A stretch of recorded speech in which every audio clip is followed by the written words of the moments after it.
So because you're the, he said what? So because you're one of the most respected and most capable directors of our time, how can we use your direction at Visa Board? How is Visa Board going to benefit from your direction?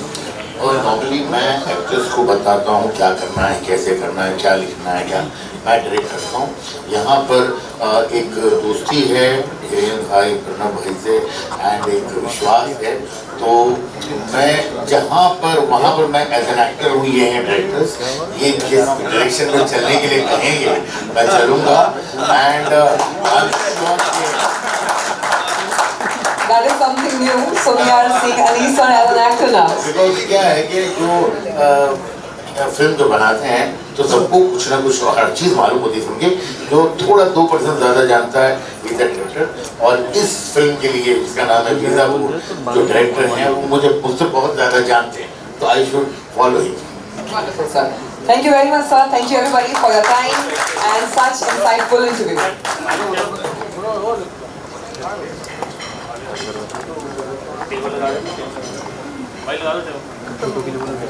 And now we have a quick press conference right here where we are. The media will have some questions for you all. बहुत बहुत शुक्रिया, आपने startup को इतना support दिया, thank you. तो आप इतना जानते हैं इसके बारे में, आप कुछ बता सकते हैं कि अपने जो फिल्म इंडस्ट्री के लिए कोई स्पेशल एडवांटेज इस ऐप के थ्रू कुछ फायदा हो सकता है क्या? हम लोग का वीजा का जो प्रॉब्लम है जो सॉल्व हमारी कई फिल्मों की आज माइक रहने देता हूँ, ओके, हमारी कई फिल्मों की शूटिंग जो है वो डिपेंड करती है वीज़ास पर, और इसके पहले कई मरतबा हमारे शेड्यूल्स जो हैं वो आगे पीछे हुए हैं, बिकॉज अगर आपको 100 लोगों को 100 यूनिट के लोग हैं ले जाना है तो सम टाइम बहुत तकलीफ़ होती है और कुछ लोगों के वीज़े नहीं हो पाते, जो कि वो फिल्म के लिए हमारे वो जो टेक्नीशियंस होते हैं वो बहुत इंपॉर्टेंट होते हैं।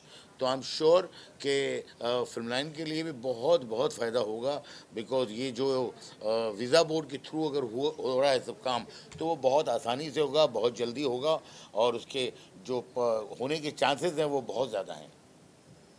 बिल्कुल सही बोला आपने, लेकिन ये वीज़ा जो ऐप है इससे आप वो कुछ बता सकते हैं कि जो वीज़ा कंसल्टेंट्स वो कितना हो सकता है? उस बारे में सबसे ज़्यादा बता सकते हैं हमारे ठक्कर साहब, और उन्होंने पूरा बताया है काफ़ी लंबा चौड़ा। आप अगर ये एक संक्षेप में समझना चाहते हैं तो थोड़ा सा बता दीजिए क्या है। तो इसका मेरा जो सवाल था जो नहीं पता चला मुझे कि वो छोटे छोटे कंसल्टेंट जो ट्रैवल एजेंट्स हैं अपने ऑफिस स्पेस में बैठकर काम करते हैं, क्या वो लोग भी आपके ऐप का इस्तेमाल कर सकते हैं? और क्या उनको ऐप के थ्रू ही होता है या कंप्यूटर के थ्रू होता है, और कोई किस तरीके से उनका मैसेजिंग आती है कि ये ऐप ये वीज़ा प्रोसेस हो गई, पास हो गई? इसके बारे में अगर आप कुछ थोड़ा सा एलाबोरेट कर सकते हैं। ये एक्चुअली जो आपने क्वेश्चन पूछा है ना वो बहुत ही बर्निंग इशू है एट द मोमेंट, कि जितने भी वीज़ा कंसल्टेंट हैं इसमें वीज़ा कंसल्टेंट के 2 टाइप है, एक एजुकेशन कंसल्टेंट है और एक ट्रैवल कंसल्टेंट है।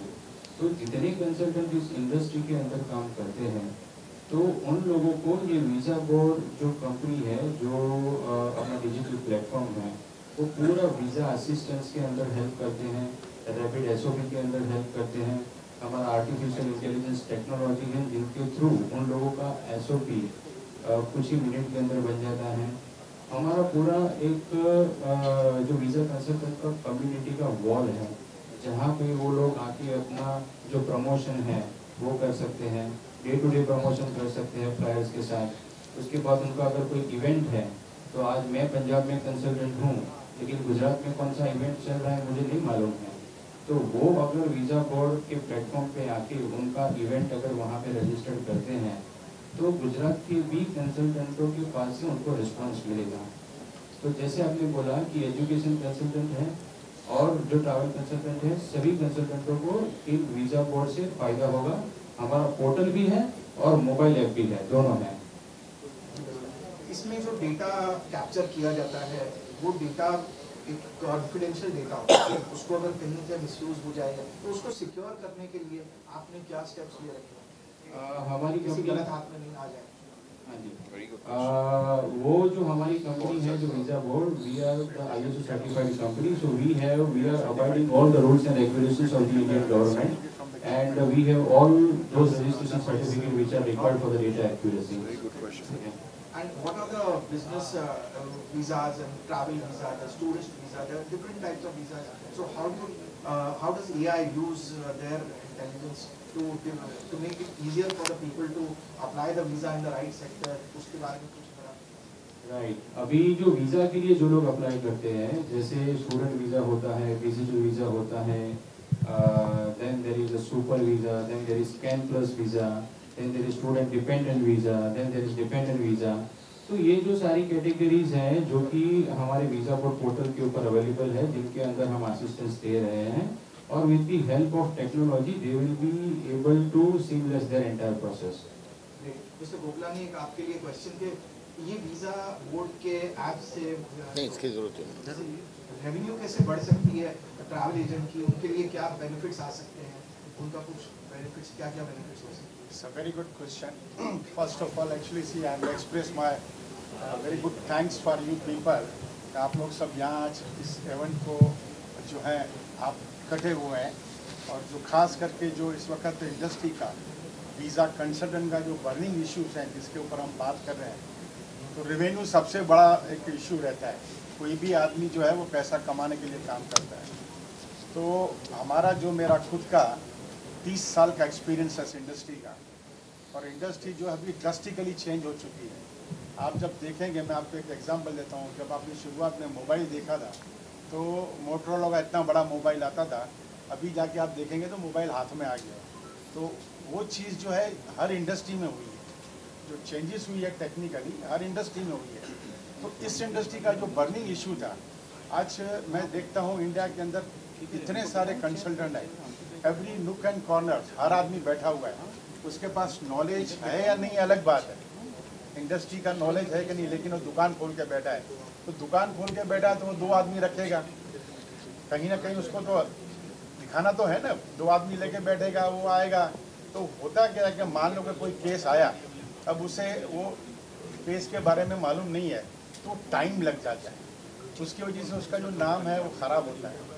हमने क्या सोचा कि इकोनॉमी तो कंटिन्यू करनी है, तो हमने हर आदमी का सॉल्यूशन ऐसा किया कि हमने कम्युनिटी प्लेटफॉर्म बनाया। इस पर जो हमारा वीज़ा बोर्ड है उस पर हमने कम्युनिटी प्लेटफॉर्म बनाया है, जिसका रजिस्ट्रेशन टोटल फ्री है, 1 रुपया भी हम रजिस्ट्रेशन का नहीं लेते हैं।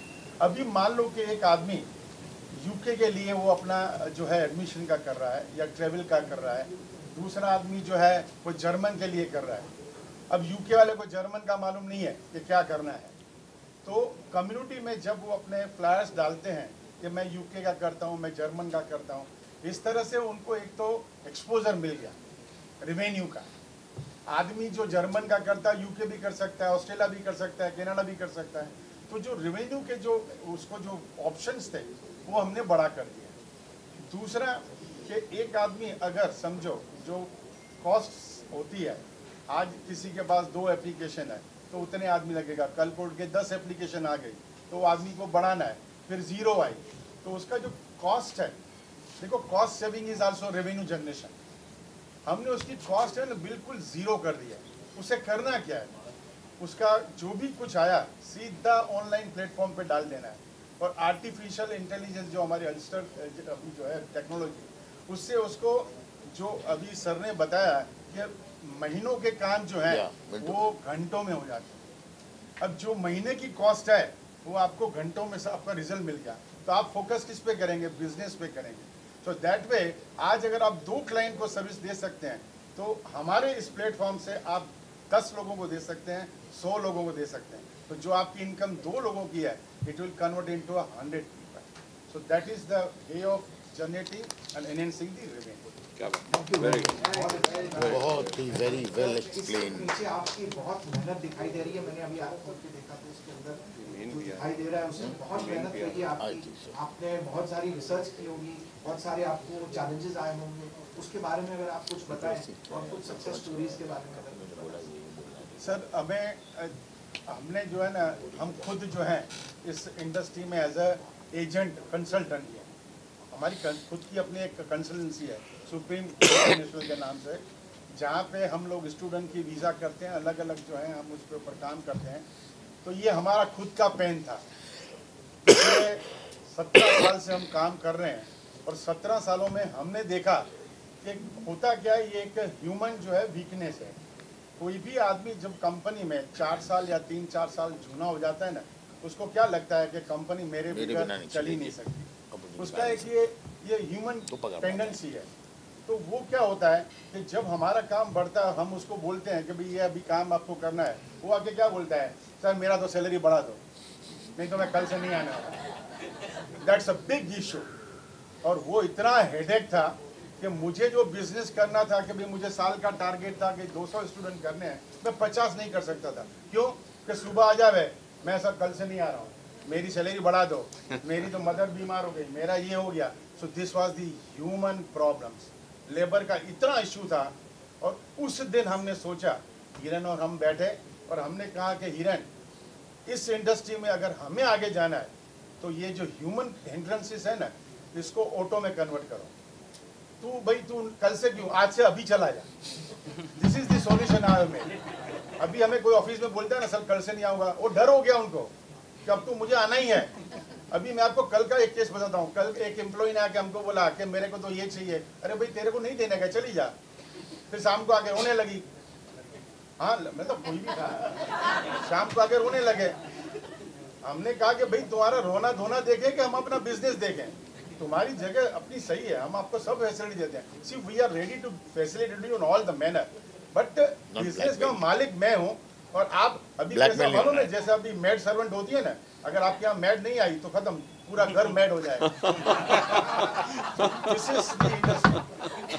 इसमें अगर आपके पास एम्प्लॉय ने ये कर दिया ना, वो सॉल्यूशन मैंने वीजा बोर्ड से लिया। हमने 3 साल इसके ऊपर मेहनत की।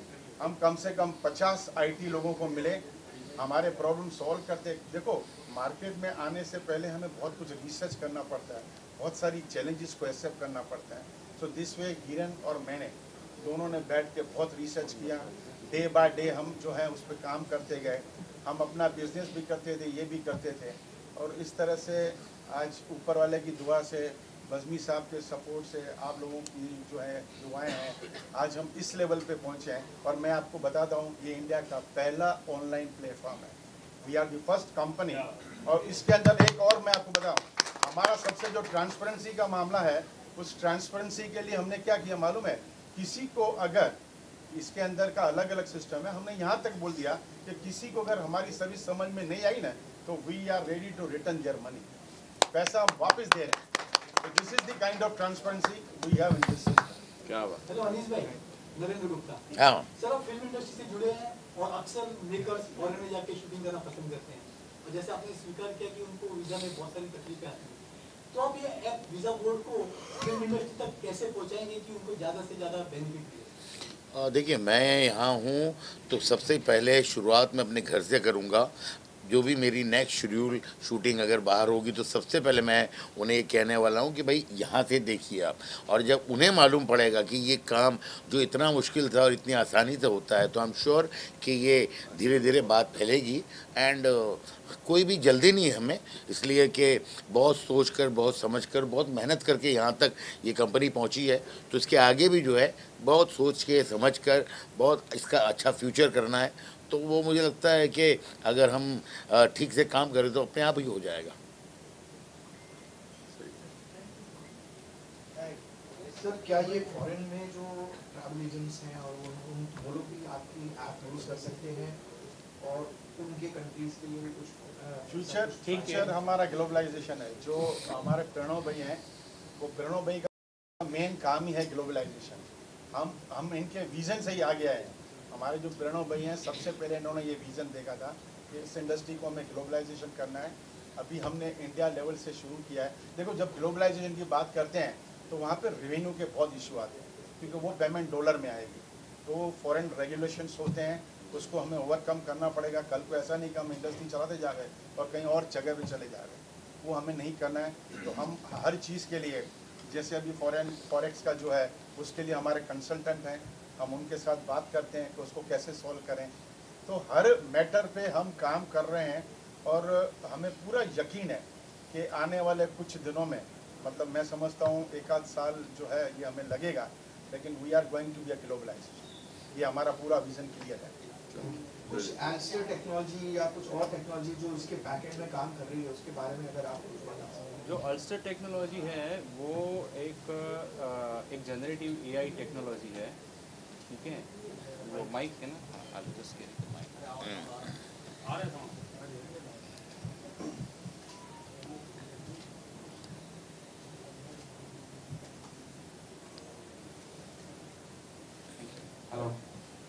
जो अल्स्टर टेक्नोलॉजी है वो एक आर्टिफिशियल इंटेलिजेंस टेक्नोलॉजी है जिसके थ्रू हम रैपिड एसओपी जो है वो जनरेट करते हैं।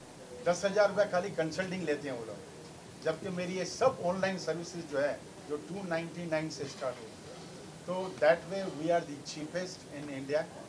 अभी ये एक्चुअली क्या जो वीज़ा कंसल्टेंट हैं जब वो देखेंगे और जो सर्विस को देखेंगे कि ये 29, मैं आपको बताता हूँ, एक आदमी को एक लड़का रखने के लिए आज की तारीख में कहीं पे भी रखोगे 20,000 से कम कुछ नहीं आता है, और वो 20,000 रुपये के अंदर उसको अगर 2-20 मतलब एडमिशन या स्टूडेंट का कुछ काम नहीं आया तो उसका तो खर्चा भी निकलना मुश्किल है।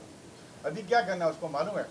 कुछ करना नहीं है, उसको कांटेक्ट लेना है। तेरे को क्या करना है भाई? कनाडा जाना है, तेरे को क्या करने का है? वीज़ा चाहिए, तेरे को विजिटर वीज़ा चाहिए।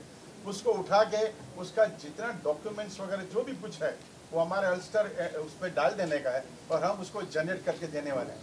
यानी आज वो आदमी अगर दिन का 15 से 20 आदमियों को भी कांटेक्ट करके हमें देता है तो वैसे ही वो पैसा कमा लेता है।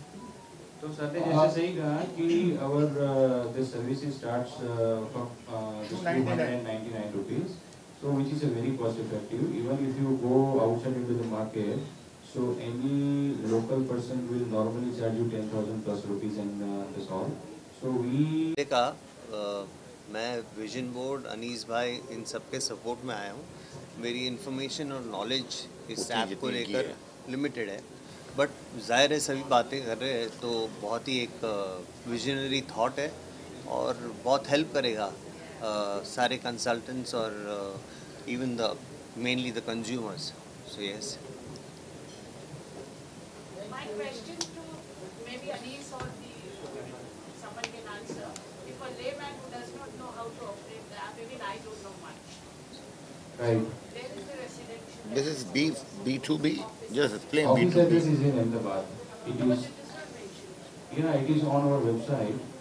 Yeah, it is listed. Yeah. And no booklet is attached. Sorry? It is the brochure, ma'am, which you are holding at the moment. Yeah, there's no address. It is as our office is located in Ahmedabad. It is in Gujarat to there is 204 Gala Argos, Ahmedabad. Yeah, okay. Thank you for the point to give to us. Next time we'll take care. Thank you. I think HEC website is mentioned. Yeah, already there is if you- digitally, morally we are promoting. Layman. For a Yeah, layman. yeah, it's okay. I don't know. Yeah. Ma'am, the another thing is about it is all B2B, so normally our presence is digital. So we are not focusfully want the people to come to our office, so that is why the address is not much focused on Because this the is browser very digital basically. platform. So it's a B2B oriented kind of a thing. Anybody you. else is any other questions if anybody has? Thank you. बढ़िया नहीं है तो ये तो चलता है। हाँ हाँ या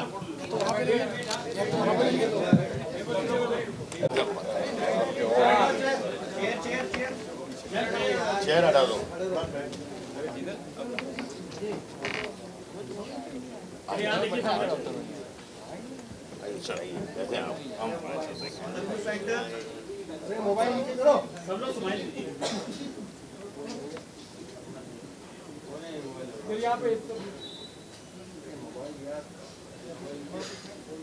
Let's do 3 cheers for Visa Board. Hip hip! Hooray! Hip hip! Hooray! Hip hip! Hooray! Yay!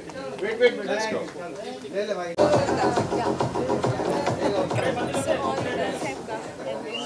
Thank you.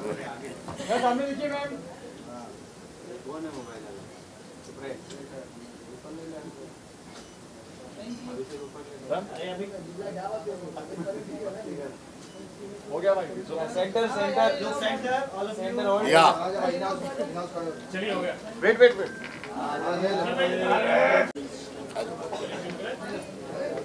May I please request, you would like to know a little bit about your journey and how you contribute to the society and how your social media followers are getting to learn from you and grow bit by bit through your contribution. We start with you, ma'am. Okay, so I'm Anuja, and my journey was from a very different background. It was from the academics. I'm an engineer in MBA, and after that I switched into this film industry as a singer, as an actor, and it has been absolutely wonderful and exciting because this was what I wanted to do since ever. But that was always going on, like not in a very professional manner, but with your studies, it was a secondary thing that we used to do, and it was very, very challenging. So challenging hota hai when you're from a background where it's full of, doctors and engineers and IAS officers, and suddenly, why the hell do you want to go into a film line or something? Silence in the background, please. So all of a sudden, why do you really want to switch into this industry? It's okay to keep it as a hobby and all of that, but then so a point comes and there's a time where you really go do for yourself, and and here I am, and it's very relevant again. A huge round of applause for her. Thank you so much. Thank you. And now you, ma'am, please. I'm Rupika Grover. I started my journey as a housewife. We would request a little silence in the background, please. Thank you. So I'll reintroduce myself. I'm Rupika Grover, and my journey has been probably an inspiration to all the women of my age. I have been a qualified lawyer, but I chose not to practice and concentrate on raising my children and looking after my family. But once I reached 50 and my kids were grown up, and I realized that they actually didn't need me to hold their hand and move forward. And that left me with a big void and not knowing what to do. And how much of partying can you do? How much of people can you meet? It becomes very stagnated after a time. So that was the time I decided to enter the film industry. It wasn't that tough, to be very honest, because probably it was not expected that a lady of 50 years is entering. But still, I got good jobs, I got good roles, I have been blessed. And 5 years down the lane, that is when I was 55, I again got a little bored and wanted to push myself out of my comfort zone. That is when I entered a beauty pageant and became the eldest contestant and the eldest winner. Today, I am Mrs. India 1 in a million, crowned, setting a world record at 55. Wow, that's such an inspiring story. She has the world record of being the eldest. She doesn't look her age though. The eldest Mrs. India we have ever had. Thank you so much for your contribution, ma'am. That is such an inspiring story for all of us. Thank you. And now you, ma'am, please. Hi, this is Astha Raval. It's really good to know that, she's someone who's the eldest Miss India. So the same, not same, but a journey from the opposite side I have. It's I've completed my study. I won in November 23 Miss Continental, and I was the only one who represented India in internationally. So I was the youngest one. I was the youngest one to achieve, and first Indian to achieve this crown. Now I'm working for my movies, and the main thing what I am doing for the society, it's I am telling people to take care of mental health, which is very important. People are taking care, going gym, doing so many things, but yes, they are not taking care of their mental health, which is really very important.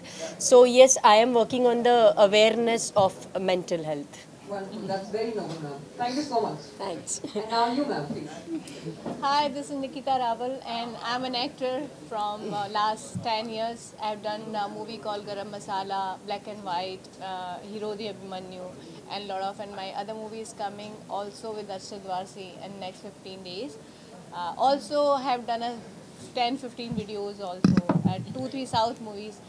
For a society, the question me is, I have adopted 60 HIV positive kids. I have a foundation, a name called Astha Foundation, where I take care of like 376 family, and I go every time to them.